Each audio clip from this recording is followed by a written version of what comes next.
What's up, guys? My name is Tim. I am the event director of Metcon Rush. I'm here to bring our 35 to 44 Masters divisions their workouts for the weekend. Get some event flow, some feedback on how things are going to run here. So off the bat, just on the same page, it's pretty obvious, but just want to make sure you guys understand. Event 1 is technically event 3 for the women. So obviously, what I'm going to do here is I'm going to go over event 1. As in, I'm going to encompass both the men and women in that detail so that it's a little bit faster for the video. It's just that our goal this year was to keep the men on one floor and the women on the other floor. That way, it was a little more seamless with transition with barbells and weights. So that's why we did that way. Instead of having the men and women together on one floor and they go back to back, they go at the same time, and that way we can kind of move a little bit easier for the weekend. So that's the reason why I did that. So when I go over event 1 for the men, I'm also going to discuss it for the women, even though it's a different event. And obviously for the women, when you guys are doing your first event, that will be event 3 for the men. So same thing, when we go over that, we'll be discussing the men's standards as well in that moment. So it just makes it a little bit easier for the video. So off the bat, people are asking, what is a rec bag? This is a rec bag right here. Right, it's empty right now, but obviously we'll have weights in it. It basically comes with preloaded sandbag inserts. And it does fill out pretty well, so when you guys do have it in there, for the most part, it's pretty solid, pretty compact. That weight will be 75 for the men and it'll be 50 for the ladies. You both will have your own bag. It's a dual lunge, basically, meaning it's synchronized. So you guys will take that sandbag on your back. The only thing we're looking for as far as standard is that you guys are both locked out at the hip at the same time. So when you guys lunge, both obviously need to make contact with the ground, but you need to be locked out at the same time together. That's all we're looking for. So if one person happens to get kind of faster with that lunge, you gotta wait for your partner though to lock out with you before you go into your next lunge. If you get in a really good groove, you guys can kind of step through your lunge. Just make sure you guys are fully locked out before you guys move into that next rep. So that'll be the dual rec bag lunge off the bat. That was the biggest question I had, is what is a rec bag? Read the workout real quick as it's written, then go back over some of the standards and some of the flow of the event. So you guys are gonna start from the finish line, lunge down to the rig. From there, you do 50 wall ball shots, 50 chest to bar pull-ups, 20 power cleans. Then you'll pick your sandbag up, the rec bag up, and you'll lunge down to the finish line, lunge back to the rig again, hit 50 wall ball shots, 50 toes to bar, another 20 power cleans. Then you guys will lunge together to the finish line. Once you hit that 50-foot marker, you'll drop the bags, and you guys will cross the finish line to finish the workout. There's a 15-minute cap on the workout. All right, for event 1 for the men, and obviously event 3 for the women. As far as the wall balls are concerned, right, you guys can be with each other. Some people ask, let's tag my partner in? Are they gonna be far away from me? No, they can be next to you. Obviously the judges need their space. Make sure you guys give it to them so that they are able to do their jobs. But otherwise, you can be near each other while you're doing the wall ball shots. Don't need to tag in and out. You can change, interchange as much as you want, right? Below parallel for the wall ball squat, right? Make contact with a 10-foot target as a male, 9 as a female, 20-pound for the men, and then it'll be a 14-pound ball for the ladies. For your chest to bar, same thing. You can be near your partner, just be out of the way, be safe. That way you're not going to get any interference with the judge or the athlete that's actually working. Make contact with the chest, achieve full lock at the bottom of your chest to bar pull-up. You can kip, you can butterfly, it's your choice. Right, that first round of power cleans, that weight is going to be for the men 175 pounds, and then for the ladies, it is going to be 115. So 175 for the men, the first 20, 115 for the ladies. You guys will go back and forth. So when you guys get to that barbell, it's going to be turned sideways. You'll pull the bar in facing the crowd. Do your power cleans. Again, with that, the judge will be in front of you. Your partner will be behind you, so you can't go one for one face to face, but you can do a power clean. If you want to kind of step out and the person steps in, that's fine. When you finish the 20th rep, you will roll the bar back to where it was positioned to start with. At that point, it's your choice. You can load the weight for your last round, or you can go right into your lunge.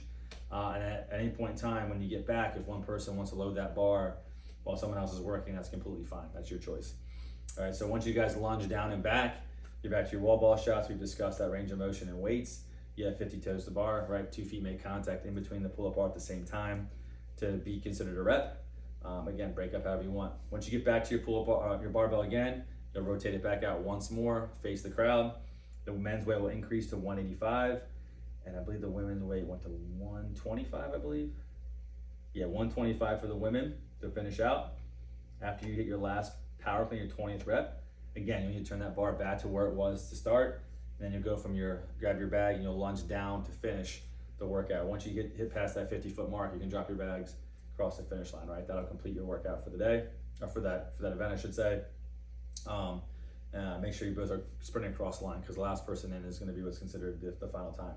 So that's event 1 for the men, event 3 for the women. If you look at the heat schedule, I think that's some people ask, like, I didn't understand, because obviously the events are different. I just put the times like that for that event just because it's easier to right, because the way the system I have, the platform I use, it'd be very difficult for me to have multiple events for different times, for different heats, and so on and so forth. So it's just easy to put your times like that. Once you finish the workout, a scoring table knows what scores what. They'll put the correct scores in for what your related event is, right? So it won't affect your input there, right? The big thing is just knowing where you're at for event 1, what time, and then we've indicated what floor you're going to be on as well within that heat schedule, so you can see that, right? And then from there, we'll skip this for a second, go to the run, right? You guys have a campus run, all right? So the campus run will be just outside the facility. We're bringing a company in to do this. They're gonna get you guys bibs and a shoe tag for your timer. Only one athlete will have the shoe tag on, so when you guys are running, that person's shoe tag is what starts the time and finishes the time as well. You guys will be holding a rope together, and you guys will run your 1.8 miles, which is 3 loops. Every lap is like about 0.6, or it might be a little over 0.6, or roughly 0.6. So you might run, it won't run less, you might run a little bit more, but technically it's about 1.8 miles.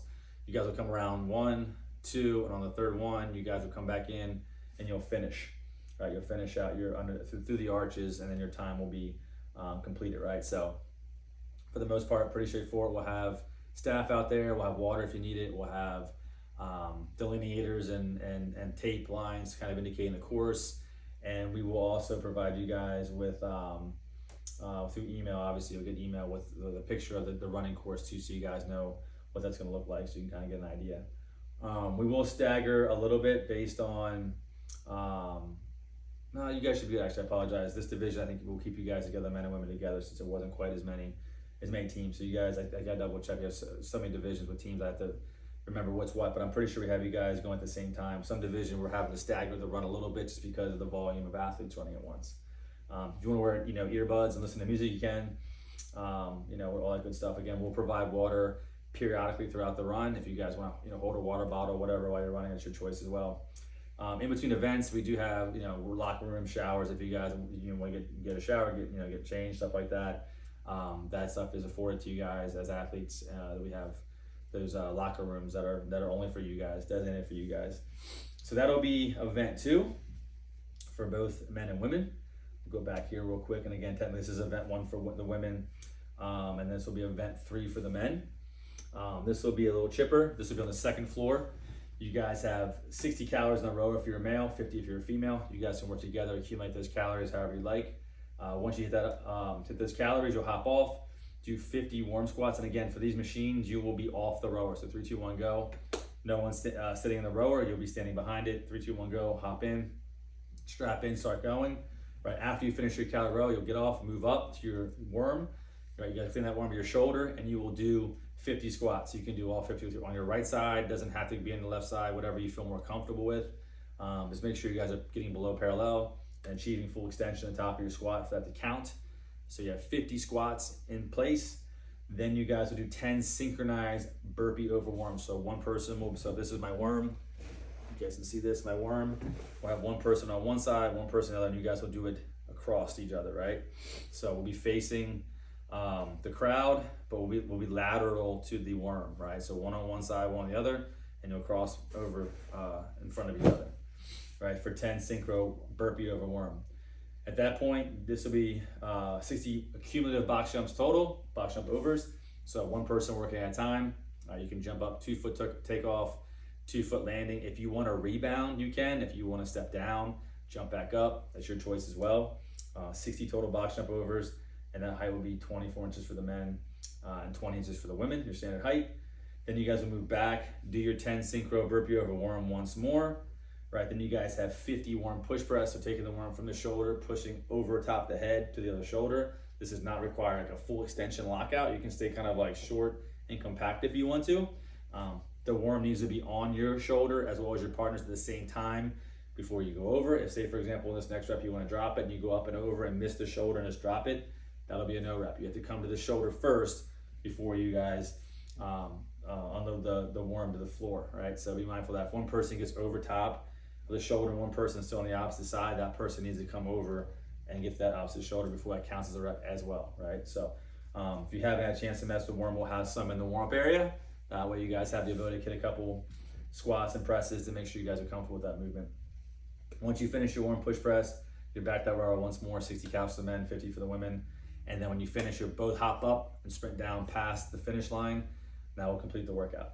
All right, so that's a 14-minute cap for that event. Again, that's event 1. That's the first event the women were doing on floor 1 in the morning, and then the men will be doing it after run on the second floor that afternoon.